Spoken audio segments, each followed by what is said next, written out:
నమస్కారాలు తెలియజేస్తా ఉన్నా.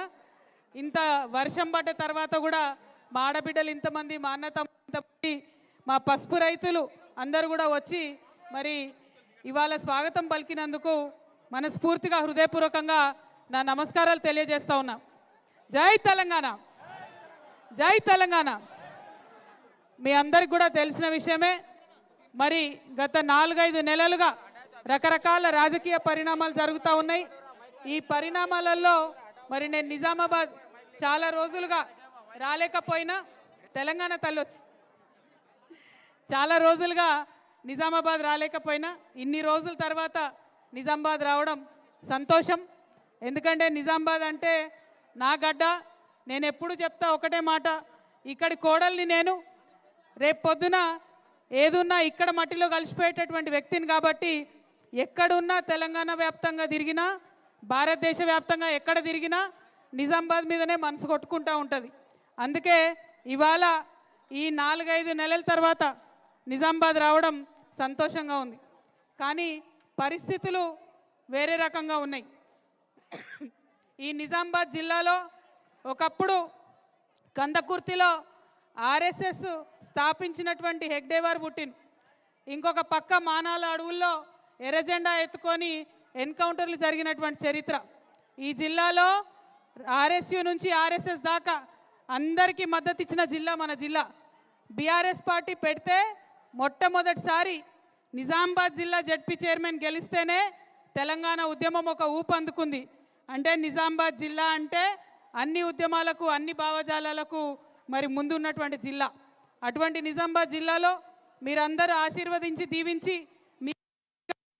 మీ బిడ్డను కాబట్టి నన్ను పార్లమెంటుకి పంపించారు. మీరు మీ మర్యాద కాపాడే విధంగా అక్కడ కూడా నేను ప్రవర్తించి మంచి పేరు తెచ్చుకున్నానే నేను అనుకుంటున్నాను.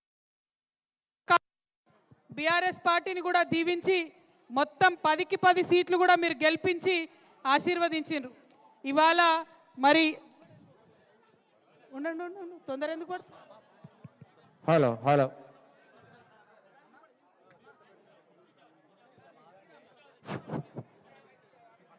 ఇంకొక తెలంగాణ తల్లి వచ్చిందా? Okay okay. ఇవాళ మిమ్మల్ని అందరినీ నేను కోరేది ఒకటే.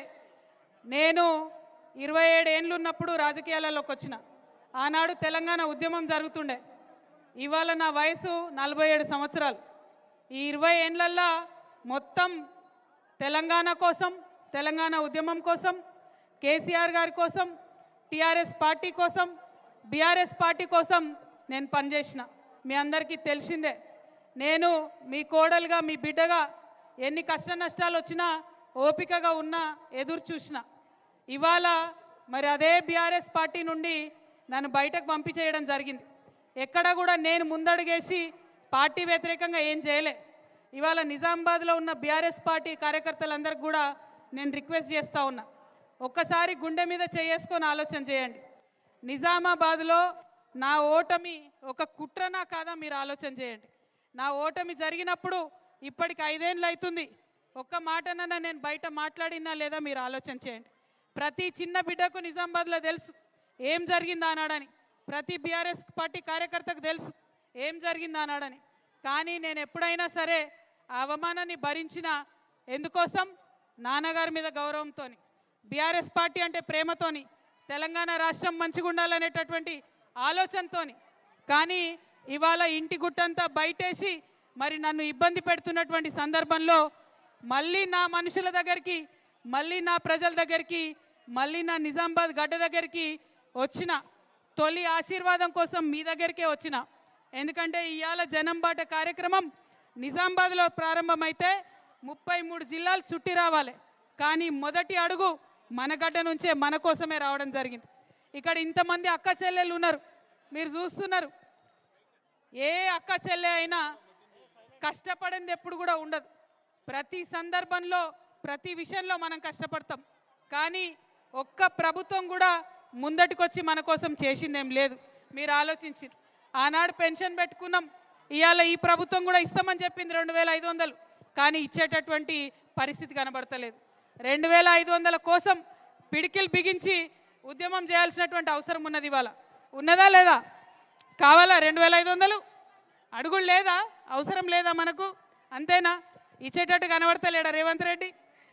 మరి రేవంత్ రెడ్డి కావచ్చు, ఇంకొకరు కావచ్చు, ప్రభుత్వాలు ఏవైనా ఆడబిడ్డల పట్ల చిన్న చూపు చూస్తున్నారన్న విషయాన్ని మనం గమనించాల్సినటువంటి అవసరం ఉన్నది.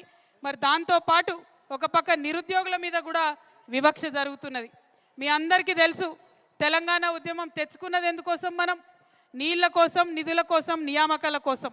మరి ఆ తెచ్చుకున్న తెలంగాణలో నీళ్లు, నిధులు, నియామకాలు 10 ఏళ్లలో కొంతవరకు సాధించుకున్నాం. 2 ఏళ్ళు అవుతుంది కాంగ్రెస్ వచ్చి, సాధించాల్సింది ఇంకా చాలా ఉంది. అదేవిధంగా పొద్దున్న నేను మాట్లాడుతూ చెప్పిన, హైదరాబాద్లో అమరవీరుల కుటుంబాలు ఉన్నాయి, తెలంగాణ ఉద్యమకారుల కుటుంబాలు ఉన్నాయి. అమరవీరుల కుటుంబాలకు దక్కాల్సిన గౌరవం దక్కలేదు. అది 1969 అమరవీరుల కుటుంబాలైనా, మొన్నటి ఉద్యమంలో జరిగిన అమరవీరుల కుటుంబాలైనా వాళ్ళకు దక్కాల్సిన న్యాయం దక్కలేదు, జరగాల్సినటువంటి మర్యాద రాలేదని అందరు భావిస్తూ ఉన్నారు. అందుకే అమరవీరుల కుటుంబాలకు ప్రతి కుటుంబానికి ₹1 కోటి వచ్చేంత వరకు కూడా తెలంగాణ జాగృతి ఉద్యమం చేస్తుందని కూడా ఈ సందర్భంగా తెలియజేస్తున్నా. అదేవిధంగా ప్రతి ఉద్యమకారులకు ఖచ్చితంగా ఐడెంటిటీ కార్డు రావాలి. ఎట్లా అయితే భారత స్వతంత్రం కోసం పోరాటం చేసిన వాళ్లకు మరి పెన్షన్ వస్తుందో, తెలంగాణ ఉద్యమంలో పోరాటం చేసిన ఉద్యమకారులకు కూడా పెన్షన్ రావాలని చెప్పి నేను మనస్ఫూర్తిగా కోరుకుంటా ఉన్నా. 1 కాదు, 2 కాదు, మీ అందరికీ తెలుసు అనేక అంశాలు ఉన్నాయి, అనేక విషయాలు ఉన్నాయి. ఒక్కొక్క దాని మీద కొట్లాడుకుంటూ పోవాల్సినటువంటిది చాలా ఉన్నది. మరి ఆ ఎజెండా అంతా ముందు చెప్పేటటువంటి అవకాశం ఉంది. మిమ్మల్ని కోరేది ఒకటే, నిజామాబాద్ ప్రజల్ని మరి మొత్తం తెలంగాణలో మేధావులతో మాట్లాడి, విద్యార్థులతో మాట్లాడి, రేపటి నాడు ప్రతి ఒక్కరికి అవకాశాలు ఎట్లా రావాలి, ప్రతి ఒక్కరికి అధికారంలో భాగస్వామ్యం ఎట్లా రావాలి, ప్రతి ఒక్కరికి ఆత్మగౌరవంతో కూడినటువంటి అభివృద్ధి ఎట్లా జరగాలి, ఇది చెప్పుకుంటూ ముందుకు పోవాల్సిన అవసరం ఉంది. దానిలో భాగంగానే ఇవాళ మొట్టమొదలు తెలంగాణకు వచ్చినాం, ఇక్కడి నుంచి నిజామాబాద్కి వచ్చినాం, ఇక్కడి నుంచి అన్ని జిల్లాలకు కూడా పోతాం. మరి మొదలు మా నిజామాబాద్ గడ్డలో ఇంతమంది తరలి వచ్చి ఆశీర్వాదం ఇచ్చిన మీ అందరికీ మళ్ళొకసారి హృదయపూర్వకంగా నమస్కారాలు తెలియజేస్తూ ఉన్నాను. మరి ఇదే కొనసాగించాలి, ఇదే ఆలోచన ఉండాలి, ఇట్లానే ముందడుగేయాలి. దాంట్లో మీ ఆశీర్వాదం ఉంటుందని చెప్పి మనస్ఫూర్తిగా నేను నమ్ముతా ఉన్నా. మనకు చాలా మందికి పేదవాళ్ళు ఉన్నాం, ఇల్లు లేని వాళ్ళు ఉన్నాం, ఉద్యోగాలు లేని వాళ్ళు ఉన్నాం. దానికోసం ఎవరు ఆలోచన చేస్తారు? ఇవాళ మీరు ఆలోచన చేయండి, నిజామాబాద్ గవర్నమెంట్ హాస్పిటల్కి పోయేటటువంటి పరిస్థితి ఉందా ఒకసారి ఆలోచన చేయండి. అంతకుముందు ప్రయత్నం చేసినాం, కానీ ఇవాళ అట్లా లేదు. గవర్నమెంట్ సిగ్గుపడాలి, రేవంత్ రెడ్డి గారు సిగ్గుపడాలి. పొద్దున్నే ఇవాళ తెలిసింది వార్త, 3 గురుకులాలల్లో, ఒక గురుకులంలో ఒక చిన్న బిడ్డ ఆత్మహత్య చేసుకున్నది ఆడపిల్ల, ఇంకో గురుకులంలో ఎలుకలు కొరుకుతున్నాయట పిల్లలను, విద్యార్థులను, ఇంకొక దగ్గర ఆడబిడ్డల మీద అత్యాచారం జరుగుతుంది. కానీ ఇదే జిల్లా నుండి మహేష్ కుమార్ గౌడ్ అన్న ఉన్నాడు, పిసిసి అధ్యక్షుడు, కనీసం ఒక్క మాట కూడా మాట్లాడతలేరు. చిన్న పిల్లల్ని చూసుకోలేని వ్యవస్థ ఇందుకోసమైనా తెలంగాణ తెచ్చుకున్నదని నేను అడుగుతున్నా. ఇక కొంచెమైతే ఉద్యోగాలు, నిరుద్యోగులు ఇబ్బంది పడుతున్నారు. మొన్న పరీక్ష పెట్టినరు, అన్యాయం జరుగుతుందని మొత్తుకుంటున్నారు. దాని గురించి మాట్లాడే పరిస్థితి లేదు. విద్య లేదు, ఉద్యోగం లేదు, వైద్యం లేదు. మిమ్మల్ని అందరినీ నేను కోరేది ఒకటే, వీటన్నిటి కోసం పిడికిలు బిగించాలి, వీటన్నిటి కోసం ఆలోచన చేయాలి. పెద్ద మనకు ఆకాశంలో ఎగిరేటటువంటి పక్షి అవసరం లేదు, అడవిలో తిరిగే బంగారు లేడి అవసరం లేదు. మంచి తిండి కావాలి, మంచి ఆరోగ్యం కావాలి, మంచిగా చదువు కావాలి. ఇది గొంతమ్మ కోరిక కాదు, ఇది కోరితే కూడా ప్రభుత్వాలు చేయలేని పరిస్థితి ఉన్నది. हमारे बहुत सारे यहाँ पे मुसलमान भाई बहन हैं, आप सबको मैं सलाम करती हूँ. बस यही कहना चाहती हूँ, बहुत ही जिद्दोजहद के बाद हमने तेलंगाना हासिल किया है. जो तेलंगाना हमने हासिल किया उसमें हमें जो चाहिए था, तालीम के वास्ते, हमारे सेहत के वास्ते, हमारे तरक्की के वास्ते जो काम हमें करने थे थोड़े हद तक हम कर चुके.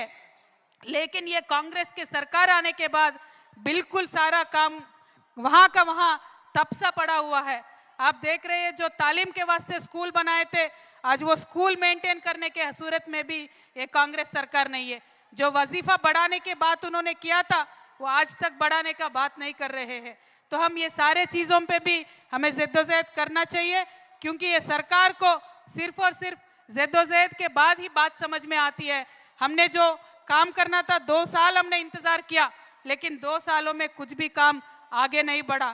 तो हम आपसे यही गुजारिश करते हैं, हम बीआरएस के साथ पहले जुड़े थे, आज बीआरएस से हमें बर्खास्त किया गया, बेदखल किया गया, और इसीलिए हम निजामाबाद के बेटी, निजामाबाद के बहू होने के नाते आपके पास वापस आई हूँ, आपसे मुलाकात करने के लिए आई हूँ, आपसे ये गुजारिश करने के लिए आई हूँ कि आपकी बहू हूँ मैंने भी जिद्दोजहद में हिस्सा लिया, मैंने भी खूब लड़ाई किया, लेकिन आज जो रेस्पेक्ट, जो इज्जत मुझे मिलना था वो बीआरएस पार्टी में नहीं मिला। तो मैं आज हमारी अपने अलग रास्ते पे चल रही हूँ, और वो रास्ते पे आप सबका मैं साथ चाहती हूँ। आपके बहन होने के नाते आपके साथ मिलके, खड़े होके, लड़के आपको आपका हक मैं दिला के रहूँगी। आपका साथ मुझे चाहिए, यही गुजारिश करने के लिए मैं నిజామాబాద్ आई हूँ। మీ అందరినీ కోరేది ఒకటే, మీతోని కలిసి నడుస్తా, మీతోని కొట్లాడతా, ఏ చిన్న విషయం ఉన్నా మీకోసం నిలబడతా। ఇవాళ నా తోవ నేను వెతుక్కుంటున్నా, నా దారి నేను వెతుక్కుంటున్నా। కేసీఆర్ గారి నీడలో నేను ఉంటి, ఆ నీడలో నుంచి నన్ను ఇవాళ బయటపడేసిర్రు। అందుకే మీ దగ్గరికి వచ్చిన, మా నిజామాబాద్ దగ్గరికి వచ్చిన, నా మనుషుల దగ్గరికి వచ్చిన, మీ ఆశీర్వాదం కోసం వచ్చిన, మీకోసం నిలబడతా అని చెప్పడానికి వచ్చిన, మీరు ఆశీర్వదిస్తారని చెప్పి మనస్ఫూర్తిగా నేను నమ్ముతున్నాను। Thank you.